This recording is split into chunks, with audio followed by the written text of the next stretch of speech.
Selanjutnya mengenai, manajemen, stakeholder. Nah, di sini harus dikelola dengan baik mengingat sebuah organisasi memiliki sumber daya yang terbatas dan sumber daya ini akan digunakan bersama oleh top manajemen, manajer fungsional dan manajer proyek lainnya.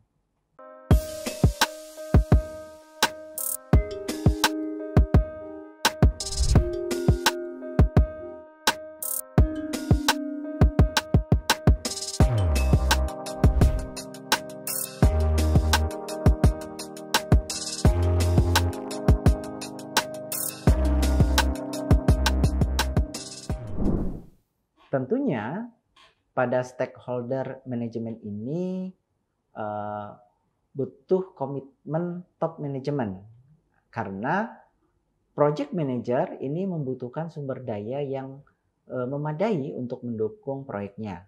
Kemudian project manager ini juga membutuhkan persetujuan dari top manajemen dalam rangka memenuhi kebutuhan proyek dengan jangka waktu yang terbatas. Project manager ini juga harus bisa bekerja sama dengan berbagai orang dari bagian-bagian organisasi. Selanjutnya, project manager ini juga membutuhkan penasihat yang berkaitan dengan isu kepemimpinan dalam organisasi. Nah, komitmen organisasi terhadap teknologi informasi itu dibutuhkan karena teknologi informasi ini mendukung proses bisnis dalam organisasi. Kemudian standar organisasi ini dibutuhkan karena perlu guidelines dalam dokumentasi laporan kemajuan proyek terhadap top management. Pada project life cycle ini adalah himpunan fase-fase proyek yang menghubungkan awal proyek dengan akhir proyek. Proyek life cycle ini mendefinisikan pekerjaan yang harus dilakukan dalam setiap fase, yaitu mendefinisikan produk yang harus dihasilkan dalam setiap fase, kapan, siapa yang terlibat, dan bagaimana pihak manajemen organisasi akan mengendalikan dan menyetujui hasil pekerjaan dalam tiap fase.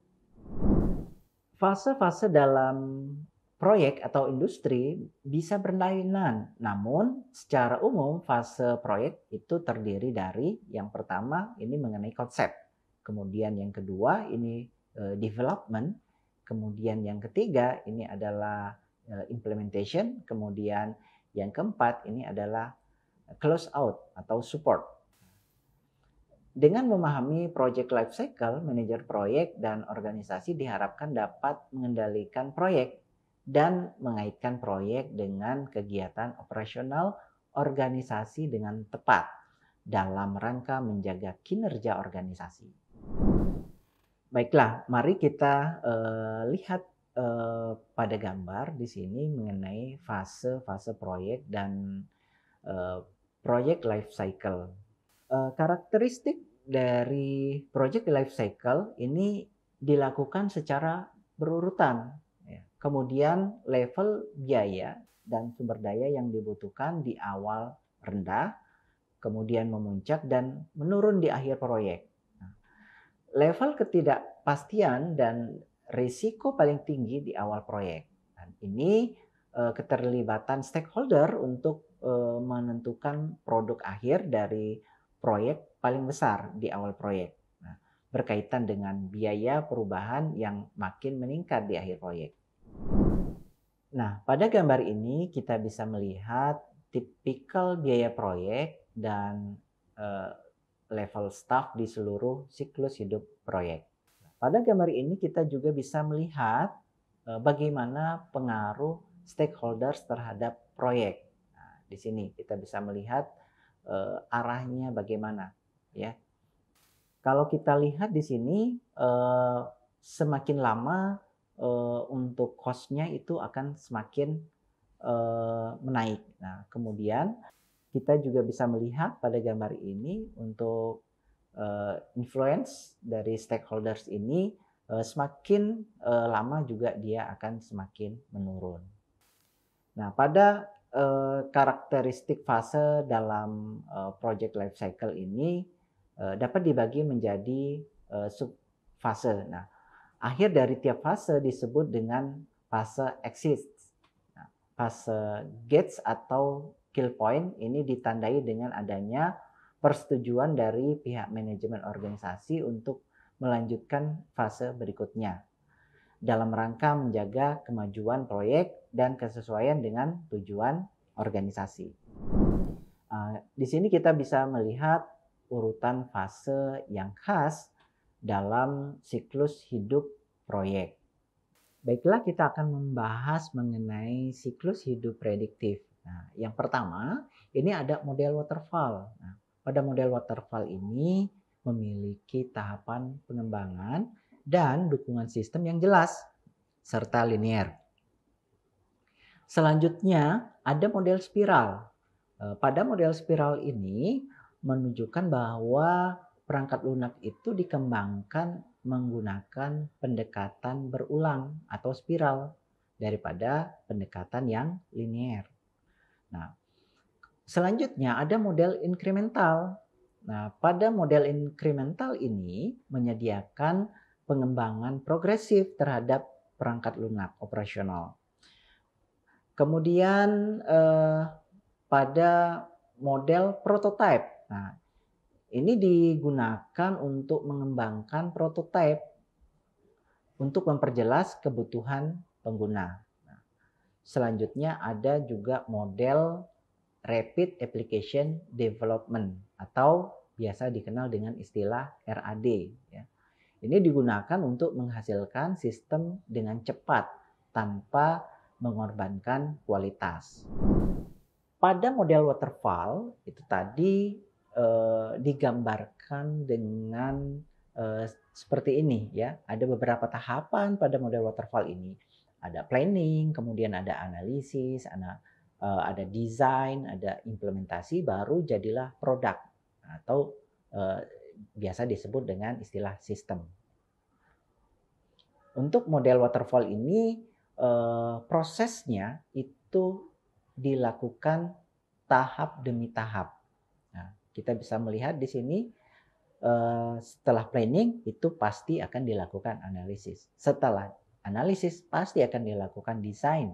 Kemudian setelah desain akan dilakukan proses implementasi.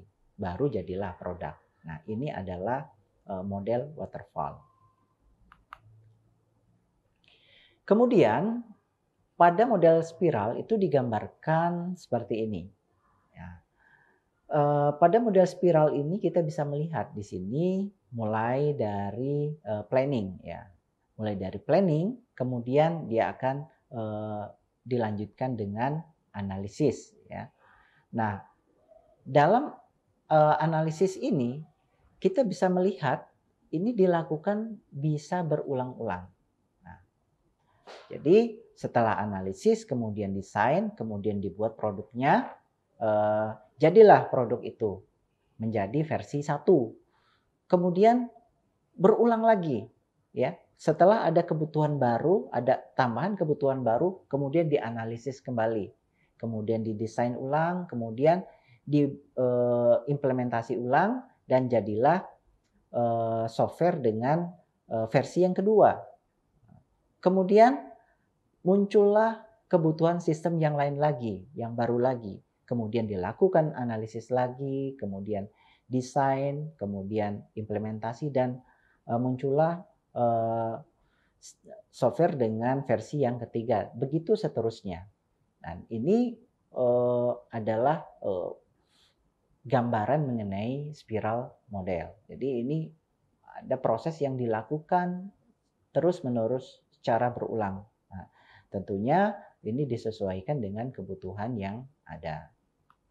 Kemudian pada model prototype. Nah, pada model prototype ini fokusnya adalah kepada pengguna. Nah, di sini kita bisa melihat pada model prototype ini.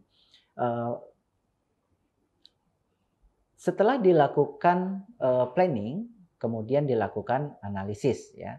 Kemudian dilakukan analisis, kemudian dibuatlah desainnya, ya. desain dari produk tersebut, ya. Kemudian setelah dibuat desainnya, berikutnya dibuat prototipenya. Nah, di sini dibuat prototipenya sehingga nanti user bisa mengerti sistemnya seperti apa. Nah, setelah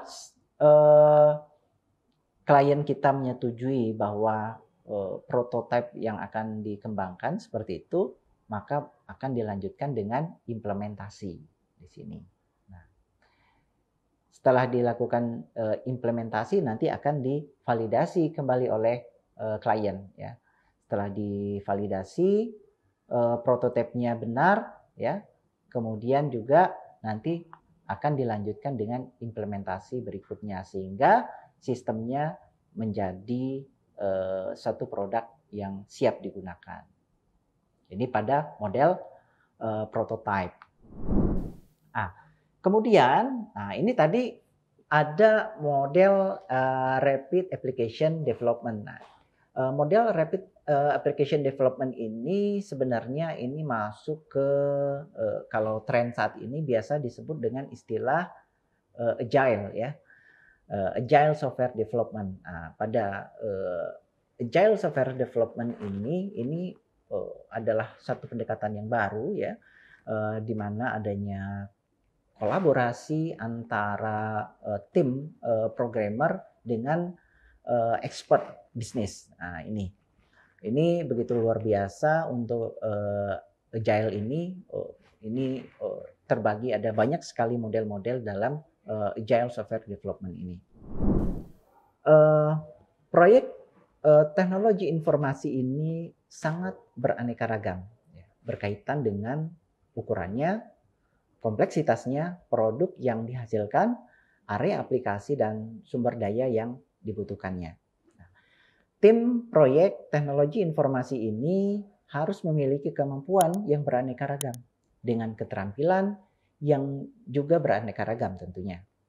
Kemudian proyek teknologi informasi ini juga harus terus berjuang dengan kemajuan teknologi yang berkembang dengan pesat. Nah, tetap harus ada orang yang ahli di bidang tertentu, di bidang IT ini tentunya.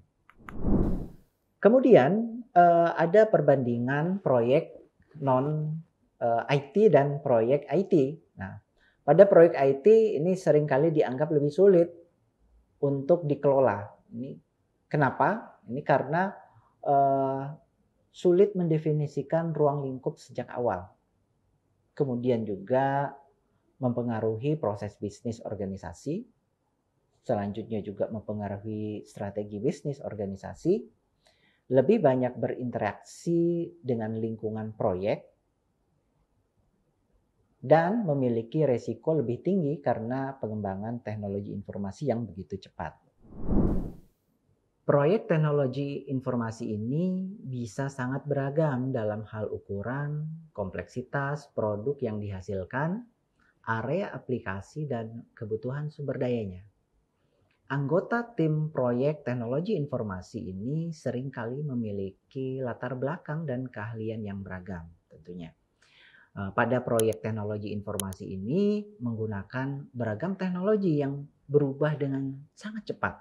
Bahkan dalam satu bidang teknologi, orang harus sangat terspesialisasi.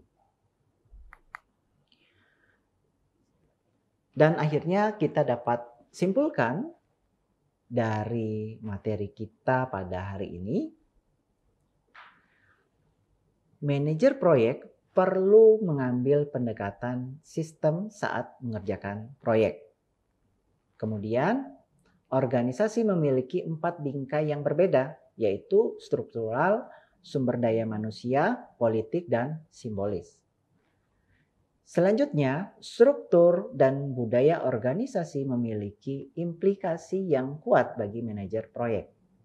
Kemudian, proyek harus berhasil melewati setiap fase siklus hidup proyek.